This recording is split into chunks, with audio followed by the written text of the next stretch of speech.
आज सरकार तरफ आंतर्जातिक योग दिवस उपलक्षे ये आमर एसएन कॉलेज आयोजन होता बीडीओ महोदय मेडिकल ऑफिसर महोदय कॉलेज प्रिंसिपल महोदय उपस्थित सहित 250 पाखापाखि आमर पार्टिसिपेंट ये जोग देते यह सफलतार सह शेष होती वार्ता यह रे जोग केवल आज नुह को आदिम जुग आमर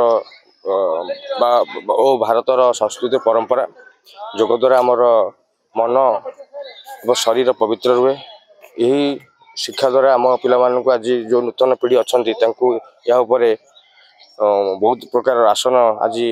प्रदर्शन कर सहित पिला उपकृत होतार आमको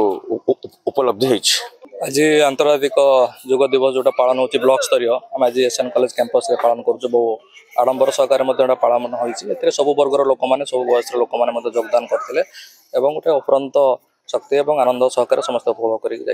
doctor Badal Kumar Mahanti medical officer incharge Rajkanika CHC ना जो मो भी प्रथम मत बहुत खुशी लगुच अंतरराष्ट्रीय योग दिवस आम राजकनिका सेलिब्रेट राजकनिका नुह पूरा सारा ओडिशा सारा सब ब्लॉक रे सेलिब्रेट होची। योग आम समस्त नियति करवा दरकार करवा द्वारा मन प्राण शरीर सुस्थ रहा सहित मेंटाली भी आम स्ट्रांग हो पार मेंटल स्ट्रांग आम ये सब स्ट्रांग हो पार मेन हूँ शरीर सुस्थ शरीर रहिले सब रोग रोग प्रतिरोध शक्ति जिते रोग फोग अच्छी आम देहर सब जापर जिते शरीर पर ध्यान दबा योग प्राणायाम द्वारा ही ध्यान दे पारे ना कौन बाट भी ना चिंता जिते लोक मैंने जिते चिंताग्रस्त था जिते योग प्राणायाम करेंगे चिंताग्रस्त दूर हो पारे और सुस्थ भी रही पारे। धन्यवाद।